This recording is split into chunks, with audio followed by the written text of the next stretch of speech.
tell parents, you're like a training wheel on a bike. Your job isn't to make the bike move. Your job is to keep the bike upright. Those of us who are the true educators, we really want to be given the opportunity to educate the whole child. We can get free college degrees based on all of the opportunities that are out here and available to our students. Oftentimes, as parents, I think we want to protect our kids, but I think one of the greatest gifts we can give them is allow them to experience adversity. Yeah. Here's your host, Danita Bailey. School Days is sponsored by Noggin Educational Foundation. At Noggin, we provide free educational resources to students from low-income families and support to their parents like the preceding broadcast. School Days is made possible by the generosity of listeners just like you. Please consider donating to Noggin at Noggin, Noggin, foundation.org. Well, welcome to School Days, Help for Moms and Dads of School-Age Kids. I'm Danita Bailey.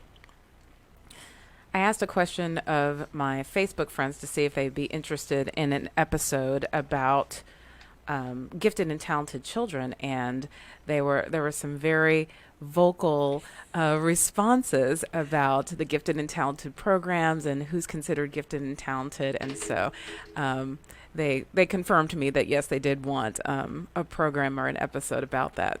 So according to the National Association for Gifted Children, there are a total of 3 to 5 million children in grades K through 12 that need gifted and talented services.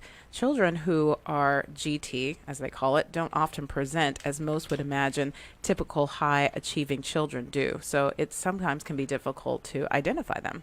GT programs have been criticized for not being accessible to certain groups of kids. Further complicating matters, no blanket definition of giftedness exists across states or local education agencies.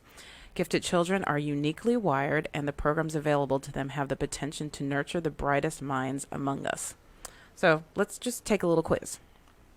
If you're out there listening, which of the following do you believe is true? Gifted children usually get straight A's in school. Gifted children are often teachers' pets in the classroom. Gifted children have exceptional executive function, it's organization, time management, executive skills. Gifted children tend to be natural leaders, all of the above or none of the above. So if you answered none of the above, you're correct. I was talking to a teacher and he told me that one of his brightest students was tested for GT, and it turned out that he didn't qualify for the services, much to his surprise. So I posted a question on Facebook, as I mentioned, and my friends were definitely in favor of us doing an episode on GT. And I had a friend who was a mom who mentioned on Facebook that she pursued it, and she eventually gave up because she was really just unsure of the benefit of having her daughter in the program. So I hope that this episode demystifies GT students and GT programs for you and gives you some info and help you advocate for your child. Before we go any further, let me just say that it does take a village. If you hear a great parenting tip or nugget of advice, share it with your parent friends. Facebook it, Instagram it, tweet it, link it in, and add the hashtag SchoolDaysShow or hashtag IamSchoolDays. And also, we do want you to be a part of the show. So if you have any comments or questions, give us a call at 214-431-5062. So without any further ado, let me introduce my guest. Holley Naskey is in her 23rd year of education after beginning her career as a third grade teacher in West Dallas. After 9 years in Dallas and a master's degree in educational administration, she moved back to her hometown of Irving to make an impact there. After her first year, she was asked to take on a self-contained GT classroom. After that, she was involved in curriculum development, graduate hours in gifted education, and campus building community leadership. After teaching GT at the secondary level, she took on the role of academic specialist in the middle school before moving into her role of PK through 12 Gifted Advanced Academics Coordinator. Holley is also the secretary for the Leadership Resource Committee for the Texas Association of Gifted and Talented. Finally, she's currently parenting 2 very gifted individuals at home. So welcome. Thank you so much for having me on the show. Yeah, thanks for coming. So let's just jump right in. Tell me what the definition of gifted is. Well, there really is no standard, solid definition. But in summary, it's students who perform at or show the potential for performing at a remarkably high level of accomplishment when compared to other kids of the same age, experience, and environment. Okay. So I think that's a real important part of most definitions, is it's not just performing at a remarkably high level, it's performing at a remarkably high level in comparison to other kids like them. Gotcha. Tell me, what are some of the characteristics of gifted children? I would say # intensity.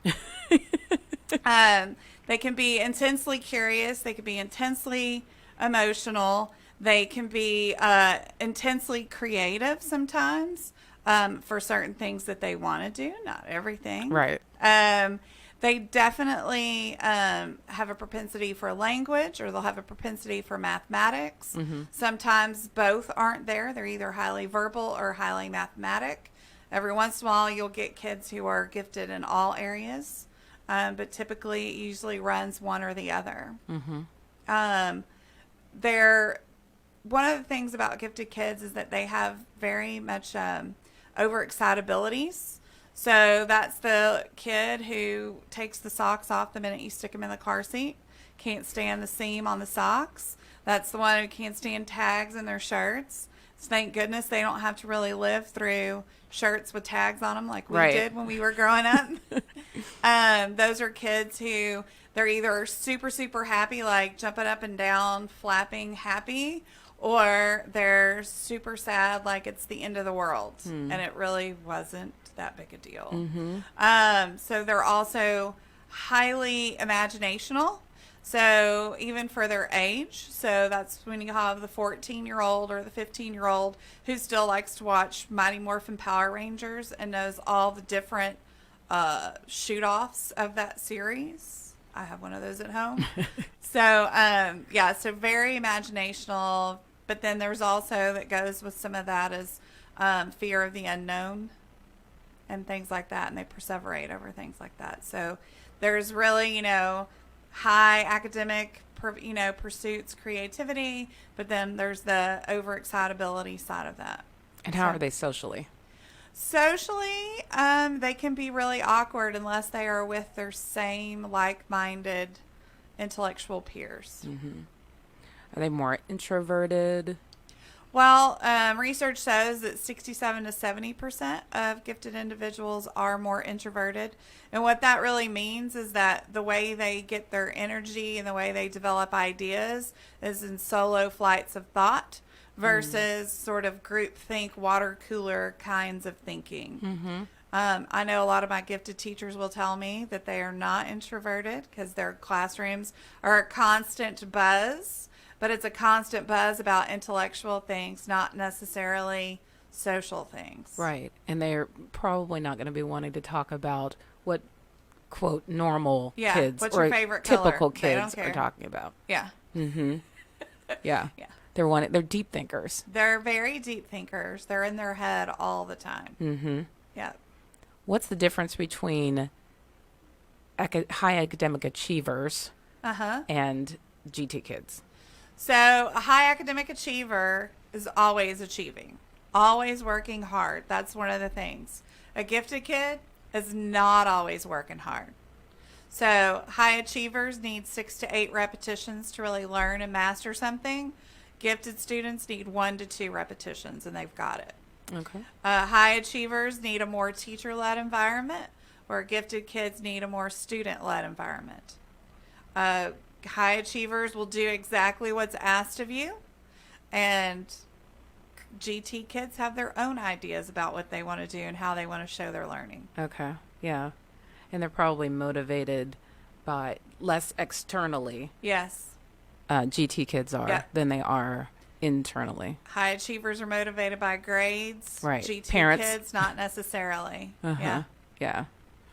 How do GT kids develop? Are they developing kind of in sync emotionally and socially, and like they're going to be on the same level in different subjects, or? They do not. They develop. They go through the same developmental stages, but there are things that it's called asynchronous development, where cognitively they are well developed above where their peers are, but socially and emotionally they can be much more immature than their peers. This is where you have a kindergartner with 133 IQ who knows that geysers and icebergs are sources of water, unlike other 5-year-old children, but who also throws temper tantrums and things like that, like you would expect of a 3-year-old. But they just turned 5. So We were talking before the show. There's so much controversy. It's kind of a hot topic right now. GT is, and you were talking about how some parents really want their kids to be in the GT program, because honestly, it looks great if you've got a gifted and talented kid. Oh yeah. So is giftedness something that you can prepare your child to become, or is it innate? Like, can you prepare your child, like, before they go to kindergarten and they're, already reading chapter books or what? Well, maybe not chapter books, but they're reading at high levels before they get to school and things like that. Can you prepare them into giftedness? I think that early exposure to sort of the school academic environment does help to a certain degree, because they'll show some crystallized knowledge that kids who haven't had school before will show. Right. However, when you start looking at, most districts require a test that measures potential for high performance.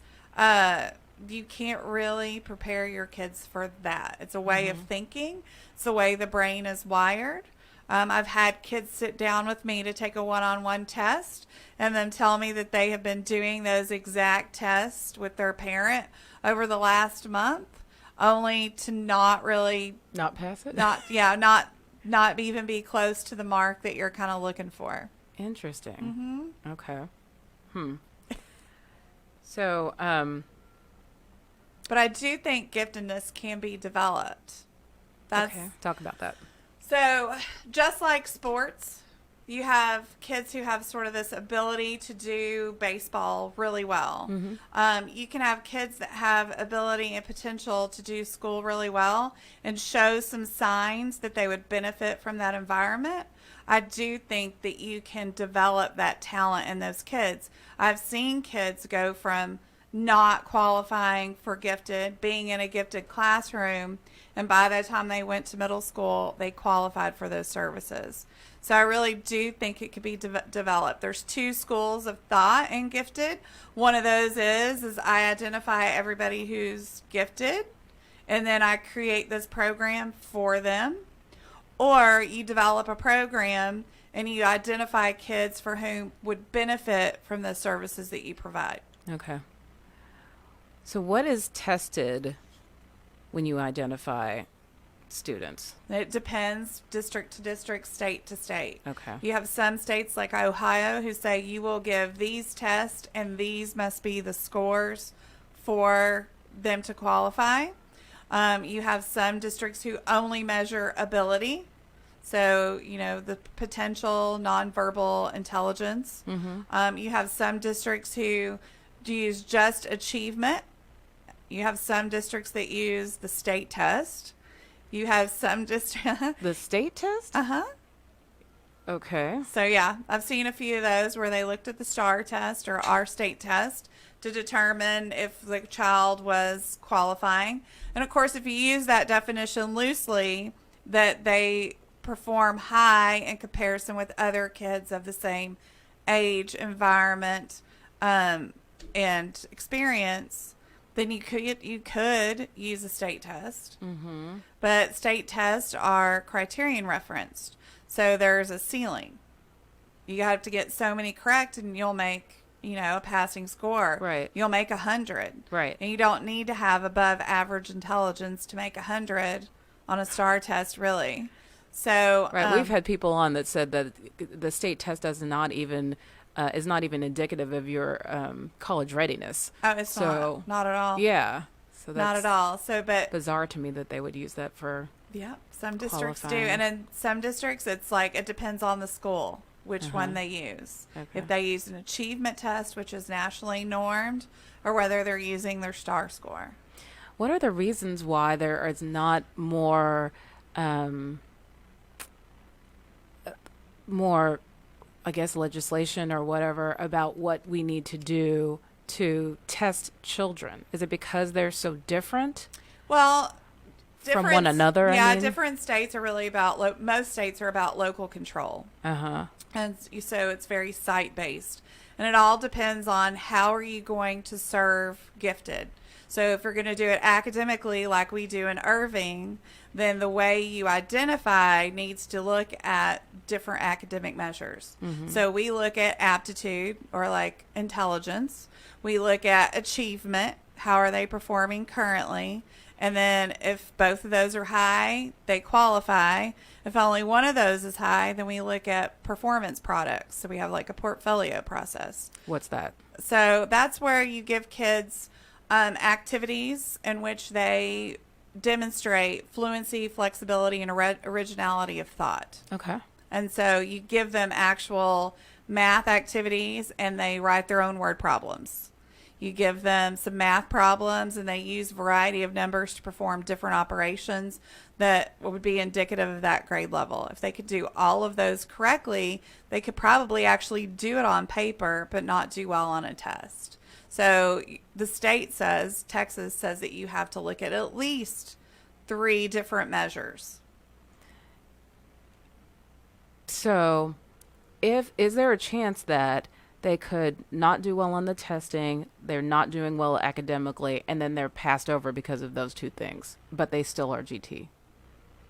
It's probably not likely that you're going to miss them over those 2 things. Mm-hmm. Typically, they're either close on one or if they're far away on both of them, there's something that's either potential shows up or academic achievement shows up. Mm-hmm. And I really feel like if one of those shows up, then we need to look at how do they actually perform.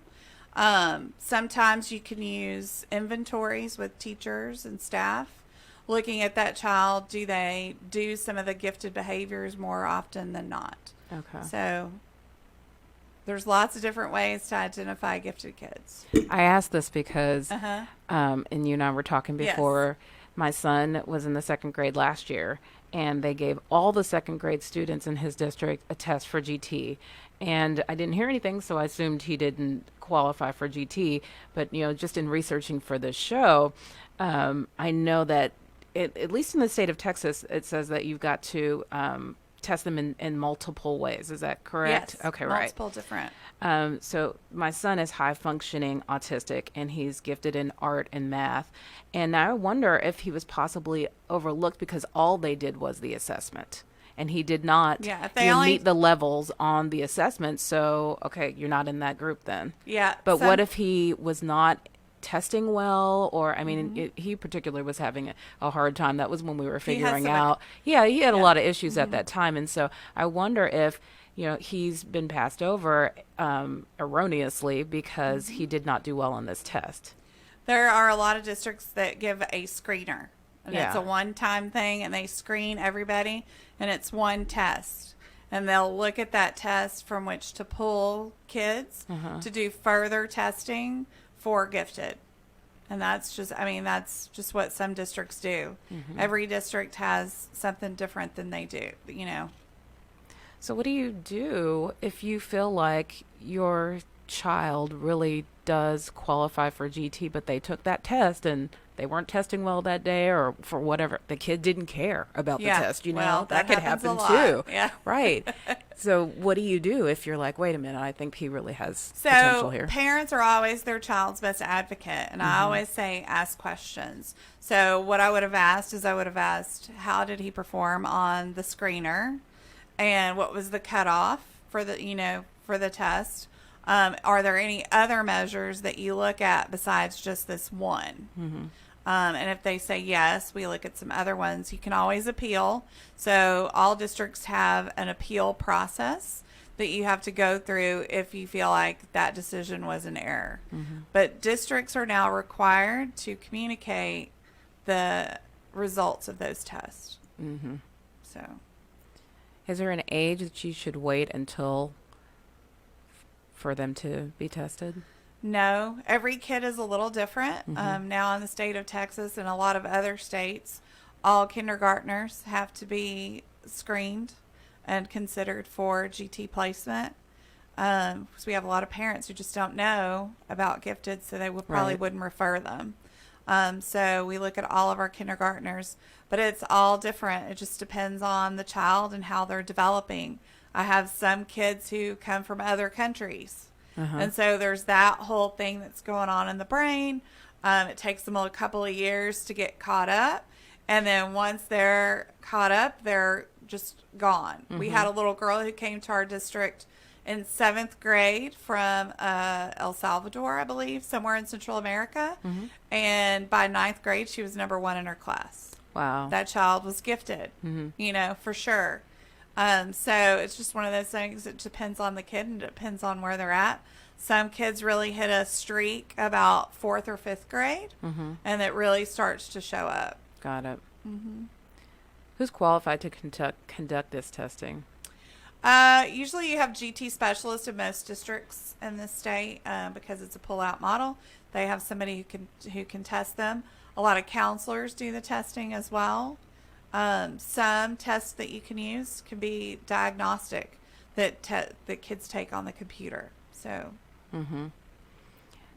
We were talking before the show. We did a lot of talking We before the did. show, didn't we? We did, for sure. How are teachers that are not teaching GT classes trained to identify? Because one of the things that they, at least in our district, is teachers refer kids for GT. But how do they even know what to look for? GT awareness sessions are pretty much required across the country for all teachers. And now in the state of Texas, it is a requirement. Used to be, it was like, if you did that with all of your teachers, it was kind of like an exemplary mark. Now it's considered compliance. All teachers need to know what GT is, what it looks like in the classroom, what the research says about GT. I have a lot of teachers who have gifted students in their classroom that either move in or are developing quickly, and they want to hold on to them because they are just the bright spot in their day. And those kids are not getting the services that they need. They're doing a lot of sitting around and waiting on the rest of the class to catch up. Right. So it's real important that our teachers, if they have an inkling or suspicion that a child is gifted, that they refer them. Is there a cost to this testing? Is it all incurred by the school, or does that depend on the school and the district? Do the parents ever have to pay for something? School districts have funding from the state, and part of that funding has to be used for testing. So school districts provide the testing. Okay. If you are coming from another state, and you said that that one student was coming from another country, if you are coming from another state and you were in GT programming there, do you have to be retested, or do they take paperwork or whatever? It depends on the service design. So everybody has a different service design. So you can have where you just pull out. So you have kids that you pull out for 30 minutes a week, 2 hours a week, a day a week, and it's a lot of enrichment. Or you could have programs that are self-contained, where all the students in the room are GT and are receiving services and acceleration. Or you can have tiered services. So like in Round Rock ISD, they have tiered services where some of the kids are pulled out for part of the day, but then there are kids who are also pulled out, and they're 3rd graders who go to 4th grade for math. So they're also accelerated. Accelerating, yeah.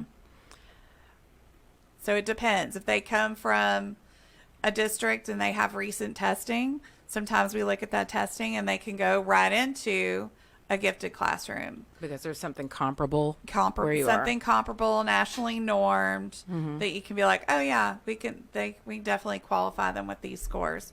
But every student who comes into Texas still has to meet the requirements for whatever that gifted program is. Okay. What is the goal of a GT program? I mentioned earlier that my friend was like, I'm not even going to fight this because I don't understand what the point of this. Like, what's my kid supposed to get out of it? So mainly the goal of a gifted program is for students to demonstrate skills in self-directed learning, thinking, research, and communication. So it is much more of a student-centered environment. They're all expected to do in the state of Texas and most other states some kind of research and to develop some kind of innovative product or some sort of like sophisticated performance. It's like 21st century skills. So that's the goal of gifted education, is to provide that for those kids, because gifted kids really require sort of this exploration of their own thoughts. I mean, because they are the kids who are going to develop medications that you or I will need in 20 years. They're the ones who are going to be doing new kinds of research and things. And so they're, like the kid you were telling me about that put his computer together and took it apart 3 times. Like, schools really need to provide that kind of environment for the kids, at least part of the time. So to expand their ability to think at these higher levels, so that because they'd be stunted in regular classes. All of that sort of creativity, critical thinking, communication, all of that development would not be happening in a gen ed setting. So a lot of the focus on gifted ed is project-based. It's on mastery of skills sometimes if they have gaps, but usually above grade level. So those are kind of the focuses. But that research and that sort of delving into something deeply is something that gifted kids really, really need. Is there also some social emotional learning that happens with them? There is. Gifted kids, a lot of things come really easy for them. And one of the things that you really have to teach gifted kids, and Dr. Karen Zeski talked about this all the time, was to teach kids how to fail successfully. Yeah. Right? That it's okay to fail. Failure it means that you're learning. The sort of sense of discomfort and disequilibrium means that you're learning. A lot of gifted kids have a tendency when it gets hard to shut down and just be like, I don't get it and I'm not going to do it. And now I don't want to even think about it because that's too difficult. Right? So it's very... they're having to learn grit. That they have to learn grit. And the only way you can get a kid to learn grit is to find something they're passionate about. Yeah. I was watching a TED Talk before I came here, and this woman is gifted, and she was identified as such when she was a child, and now she has 3 gifted kids as well. And just her talking about the characteristics of these students was interesting. And just they're, just so introverted. And she even said at the beginning of the TED Talk, she said, I am gifted, and it's really hard for me to say that. I feel like it sounds arrogant for me to say that I'm gifted. It's true, but I feel like it makes other people feel some kind of way. That's my term, not hers. Yeah. And so do you guys have kind of opportunities to talk about those things? Because they're with other kids that are like them, but when you are with other kids, that's where the problems probably come in. The funny thing about gifted kids is that they know they're different. Yeah. They know they are, and they don't know why. So I always tell the story. I taught middle school GT, and I had a bookshelf that was in my classroom that I just inherited. It was there. And for state testing, I turned it around, and on the back it said property of the special ed department. And right below me was the life room. And so the kids were all like, you stole that bookshelf from downstairs. I can't believe you did that. I was like, no, well, technically, gifted education is under the special ed umbrella. It is special education services. And they're like, what are you talking about? And so I showed them the bell curve, and I showed them that over here on the left side of the bell is where the guys downstairs are performing. You guys are over here on this side of the bell performing, And as much needs as they have down here, you have some of the exact same needs. Interesting. And I had some really quirky friends in that class period, which is why they asked the question. And one of them just looks and she says, "That explains so much. Thank you for telling me this." Because they don't get themselves. Because Yeah. they see themselves as they see other kids and they're like, okay, I'm totally not like that. Yeah. But where does that put And me? I don't care about anything they care Yeah. about. And Yeah. and they're all a little different, and they know they're different, and they don't know why. And they may not accept that they're different. Sometimes, our gifted girls, 4th or 5th grade, it's not cute to be smart. Mm-hmm. It's not cute to be smart. We have a lot of kids for whom African Americans, it's too white to be smart and to be in that class with those kids, right? Mm-hmm. So it's cultural as well. There's a lot of controversy about the gifted and talented programs being exclusionary, and specifically African American and Latino students have been passed over a lot in these situations. What are some of the reasons for that, and what are GT programs doing to make sure that they're not lost? I think some of the reasons for it is teachers don't refer some of those students because either if they're Latino, it's a language issue, or they're not communicative, they're too quiet. Our African American students tend to ask a lot of questions, like why, which can be seen as disrespectful. Right. They like to do a lot more teamwork versus doing things in solo flights of thought. So the way they operate in the classroom looks a little different. They excel at teamwork kinds of things versus doing things independently. There's probably a little bit of leadership that goes in there with that as well, which in a classroom, leadership is sometimes not so welcome and great and awesome. But also, I think it's the tests that we give. So a lot of tests that you give, they'll say that they're aptitude or they measure intelligence, and they're not measuring crystallized knowledge, but they are. So you have to look at the tests that you're giving. Nonverbal tests really seem to cast the widest net on underrepresented populations. Right.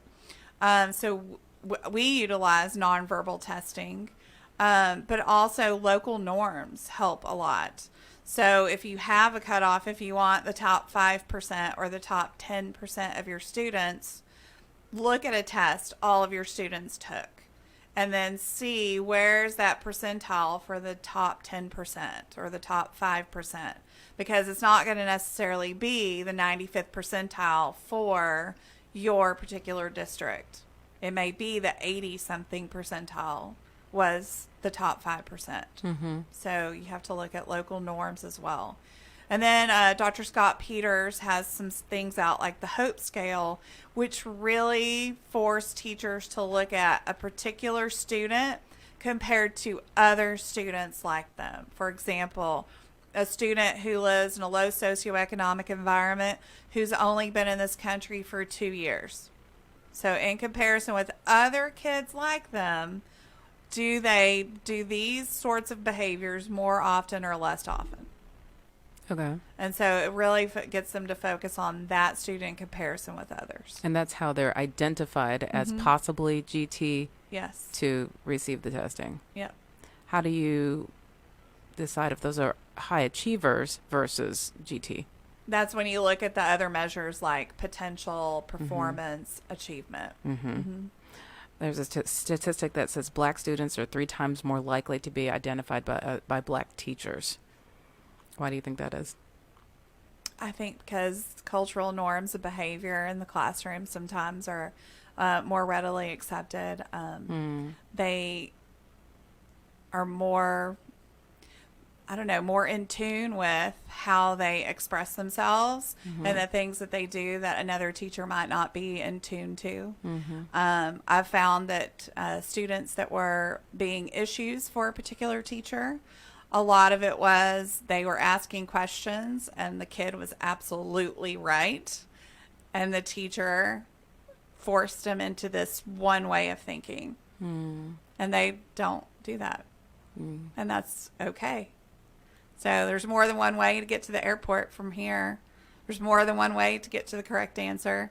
And I think teachers are accepting of that.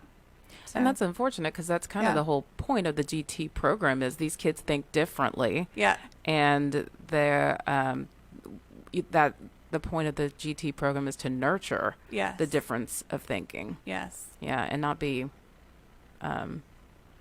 penalized for it. Yeah. Sometimes it's seen more as a behavioral issue. Yeah. And not that it's a gifted behavior. Right. Let's take a really quick break to say that if you have any questions or comments, please give us a call at 214-431-5062. I'm talking to Holley Naskey. She is the coordinator for advanced academics at Irving Independent School District. So answer the question for people who say that we don't need gifted programs if we have AP programs. You hear that a lot, huh? I do get that a lot.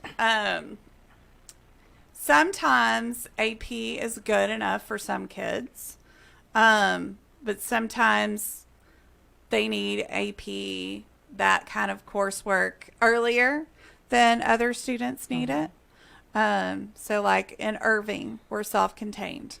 And so our kids get to those AP courses a year earlier than a student who's on the pre-AP or advanced academics track would. But otherwise, there's typically no differences. AP is absolutely fabulous for meeting the intellectual needs of gifted kids, but even AP teachers need to differentiate for their gifted students for social emotional issues, engagement, self-directed learning, which is not really part of the AP training for teachers. Okay. How much training is required? To teach AP, they require 30 hours of face-to-face training, and then it's 30 hours of GT training. Okay. So if we have a new AP teacher, they're going to have to do 60 hours of training in the summer.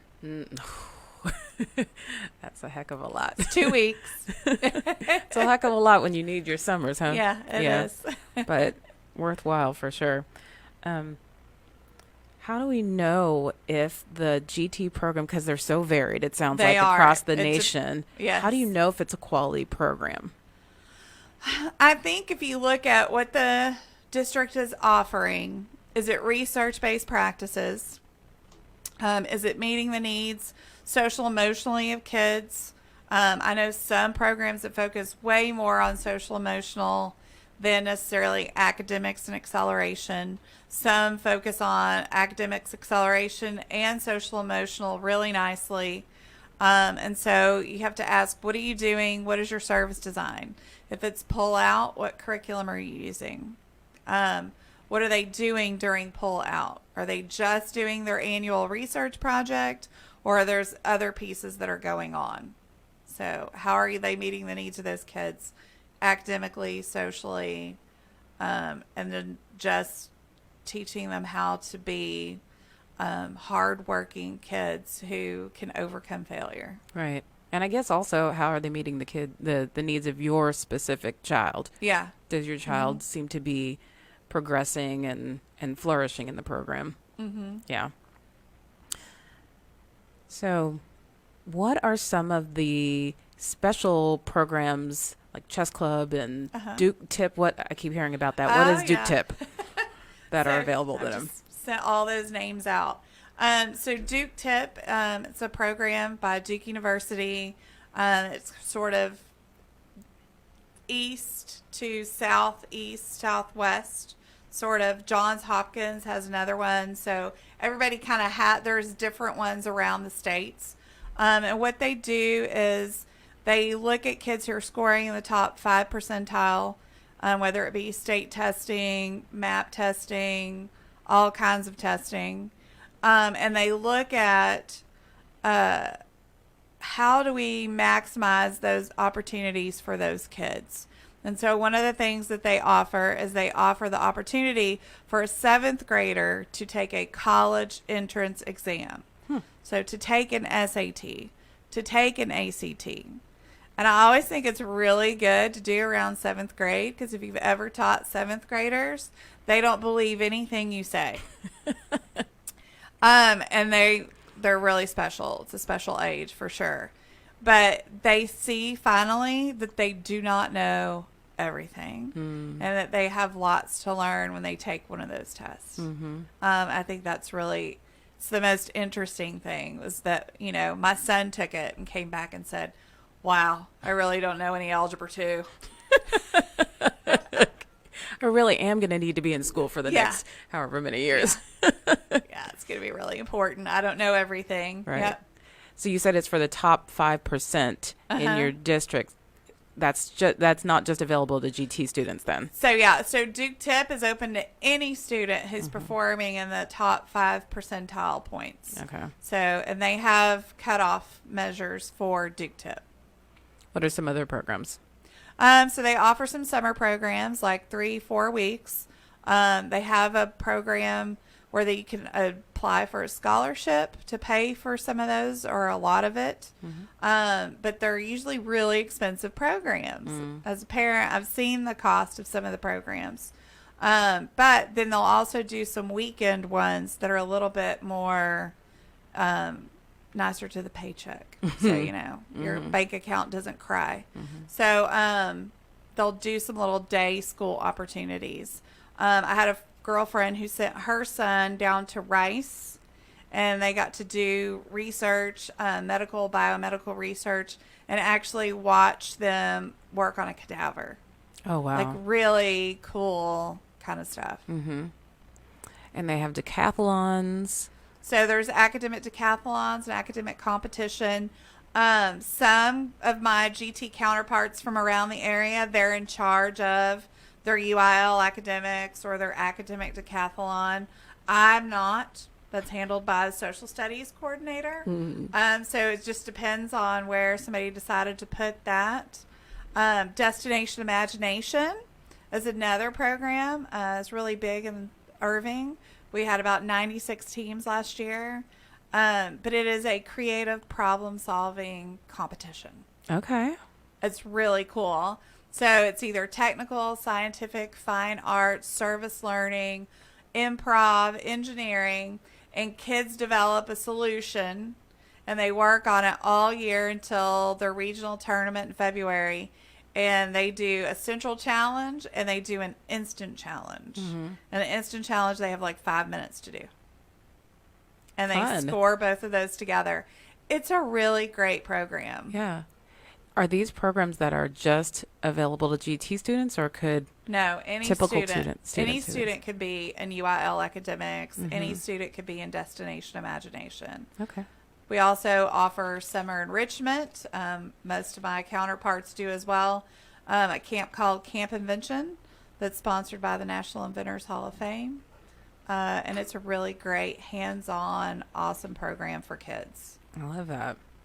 Let's talk a little bit about Twice Exceptional. What is that? Well, there's a lot more talk about Twice Exceptional. What that means is that you are gifted and you have some kind of disability or some other exceptionality. So you can be gifted and dyslexic. You can be gifted and autistic. You can be gifted and learning disabled in a particular area. You can be gifted and emotionally disturbed. Okay. So you could be gifted and blind would be 2E. Okay. Gifted and emotionally disturbed. Tell me a little bit about that. So we'll have kids who've gone through a lot of psychological evaluation and testing to determine, and a lot of it is their coping factors and things that they'll do for them to determine that they have an emotional disturbance. And it's kind of this really general special ed term about what makes a child emotionally disturbed. Sometimes I think if you're gifted and labeled emotionally disturbed, that it could be part of that asynchronous development, right? So you're doing behaviors that would be too young for your age, and it's a real problem in the classroom. But it's probably normal for a child of a much younger age. So Okay. You have to kind of look at asynchronous development, emotionally disturbed. But we do have some kids who have severe depressive disorders. We have some kids who are ODD, oppositional defiant disorder. As they get older, they're labeled bipolar, things like that. Can some 2E students go undiagnosed for a disability because their giftedness masks it? Yes. So there are probably kids who are sitting in a general education program who have neither been identified for a disability or gifted, because both of them have a tendency to mask each other. Right. So if you're dyslexic, you may not be reading well enough, so it doesn't really look like you're gifted, but you're still doing okay. So I'm not really seeing that you're dyslexic. Or if you have a math disability, you have enough coping skills and you're smart enough to figure out some workarounds, so you're still able to perform the math. How do you address giftedness and a disability or a challenge at the same time well? So I think there's a natural propensity for us to focus on the gaps or the interventions that kids need. And there's been a lot of research in 2E. And one of the things they say is that you really have to make priority focusing on their giftedness and combining that with the interventions. Because you need to still fully be developing the child's giftedness while also addressing the intervention. So an example of that would be if you had a dyslexic child who is also gifted. One of the things that most of the gifted kids who are dyslexic that I have looked at is they have listening comprehension somewhere in the 95th percentile or higher. So everything you say to them, everything they hear, they comprehend. Right. So if they're in a gifted language class, being dyslexic is difficult. But if I could give them an audio book, then they can keep up with the reading. They can keep up with the deep comprehension discussions. And it also helps their reading improve. So what are some of the what might you be seeing in a classroom of someone? Well, we talked about before that autism and giftedness kind of has some similar. So talk about that, some similar qualities. So overexcitabilities is kind of a common gifted understanding about gifted kids, and they have sensitivity to sensory light and sounds, just like a child with autism spectrum disorder has. And so they'll also have an extreme emotional responses, just like a child with autism spectrum disorder has. And I think when you sort of start to delineate between, so is it autism spectrum disorder behaviors that we're seeing, or is it just gifted overexcitabilities, is when it impedes the learning. Is the emotional reaction, is the sensory oversensitivity, is that impacting their learning? And when it is, that's when I think it's probably time to investigate whether or not that's autism spectrum disorder. But if it's not really impeding their learning, if it's just kind of who they are and sort of how they express themselves, but they can go along to get along, is what I usually say, then it's not something you would say would be autism. Because autism is a communication disorder. And when they have trouble communicating their wants, communicating their needs, it's not a gifted behavior anymore. Where does talent fall into this? Like a giftedness in art or music, or what happens in the school districts with that? So I think giftedness is like something that you have. It's your potential. And talent is what you develop.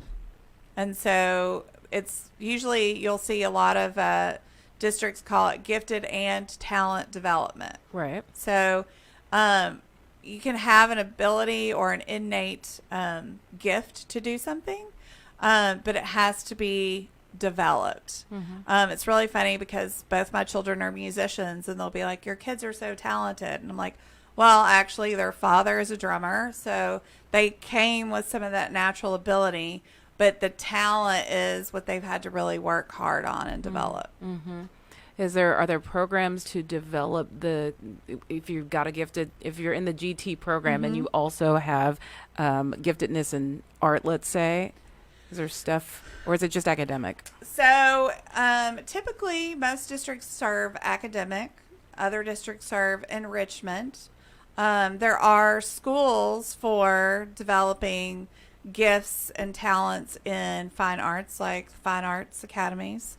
And we have one in Booker T. Washington in Dallas. So I think those kids have to be talented before they get in there.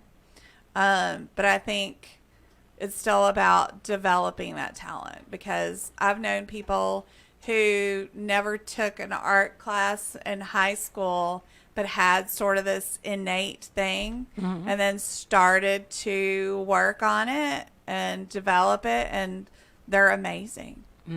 Amazing illustrators, amazing, and it's not something they ever had formal training in. So I think it just depends. Yeah. How rigorous are these programs? Is there a chance for burnout? Is that something that you come across much? Typically, no. I think if it's good, if it's providing what a gifted child needs, and it's differentiating for where the child is at, I don't think you run the danger of burnout. I think you run the danger of burnout in a classroom setting where the teacher says, okay, this is it, sink or swim. And nobody's scaffolding for you or anything like that. And I think that does happen in some places, but I mean, I think that happens in an AP course or a pre-AP course. Right. I've had it happen in a college course. So I think it just depends on, you can have a high level of expectation, but it's the teacher's instructional moves of how you get them there and support them to that level. I want to get your thoughts about this TED Talk that I was talking about. What ended up happening with this woman who's gifted and has the 3 gifted children is she noticed that they were not doing well socially in school. They felt like they didn't fit in. They were probably bored a little bit. And she said that she felt a responsibility to take them out of school. They hated school. They'd call her from the bathroom and say, come get me, and things like that. And so she ended up pulling them for a year and just let them be. And you mentioned one of the kids put his computer together and took it apart 3 times, and they just kind of hung out and did whatever they wanted to do for an entire year. She called it deschooling. And then now they're in a gifted and talented school and they're faring well. But what are your thoughts about doing something like that? And you work in a school district, so I know. I always think that parents are their child's best advocate, and so if the kids were not faring well in that environment, and I've seen kids kind of flounder, just in the school setting. Most districts have a whole school dedicated to kids who the traditional school program didn't work for. And when I train those teachers, I'm like, oh, yeah, I realize probably all your kids are probably unidentified gifted friends in one way or another. School, the format, the institution sometimes doesn't work for a particular kid. And it could be the teacher, could be that they have a teacher who's newer, not as trained. But socially and emotionally, it's always going to be hard for a more introverted, quirky kid. And it's sort of this sort of acceptance of self. So and I really think that giving them that year off really gave them that. And, and they've got to kind of have their thing. And that's one of the things that I always tell parents is like, help your kid find their thing. Don't let them be these kids who sit around and play video games or just, run amok. Like, they've got to have some kind of outlet. I have a dancer at my house, and that is like that's her happy place. And I think all kids need that. So she let them have it for a whole year. I like what you said. You've got to know your kid, and you've got to advocate for your kid. And figure out what it is that works for your family and for your students so that they are flourishing and getting what it is that they need. Yeah. I mean, in that case, it totally worked out. I've had some kids who were homeschooled and they were doing great academically, but not socially. A lot of complaints about bullying. And it was really just some socially awkward situations. And when they come back, they're really a year behind where they needed to be, you know, or where they could have been. So you have to be careful, I think, as a parent when you make those decisions. And if socially they're having issues, what is it that's the cause or the root cause of the social issues? So, and are the teachers doing any of that? I mean, I used to have a class that there were a lot of social issues. We had a family meeting just about once a week to kind of talk through all of those. Or I would read a book called Bibliotherapy that you use with gifted kids that kind of has a similar situation to kind of talk about what would have been a better way to handle that. So, That's good. All right. Well, thank you so much for Thank you coming for on with us. inviting me. Unfortunately, we're out of time. We always do want to let you guys know what's going on with Noggin. So School Days has been nominated for 2 Sharky Awards this year. We're nominated for Blue Bowl, Best Show of the Year, and Best Female Host. So thank you guys so much for that. And we would love to win, but we can't do it without you. So head to schooldayshow.com and cast your vote. Next week, we'll play an encore episode of School Days that you won't want to miss. A few months ago, David and I sat down with Emily Benning, who's a licensed professional counselor and expert in sleep health. If you and your family aren't in the habit of getting a good night's sleep, this one will be eye-opening. See what I did there? So trust me, you're going to want to tune in for that. Make sure that you and your parent friends know about that. So as always, head to our website called, that's schooldayshow.com for more information. And remember, you don't ever have to miss this show. Find us on Spotify, Apple Podcasts, Google Play Music, and pretty much anywhere you listen to your favorite podcast. And also, don't forget to follow us on Facebook, Instagram, and Twitter at Noggin Foundation. That's Noggin. And do you YouTube? You can find episodes of School Days and other videos featuring the fun educational programs we offer on our YouTube channel. Just search for Noggin Educational Foundation. And last, but always not least, we want to end our show by saying that David and I are parenting by grace. We depend on God to give us the wisdom and strength that we need to raise our kids into flourishing adults. And if you would like to know more about that, feel free to email us at info@schooldaysshow.com. You guys have a great week. School Days is sponsored by Noggin Educational Foundation. At Noggin, we provide free educational resources to students from low-income families and support to their parents like the preceding broadcast. School Days is made possible by the generosity of listeners just like you. Please consider donating to Noggin at Noggin, Noggin, foundation.org. Mark your calendars. Get ready. Yes, the 2019 Fishbowl Radio Network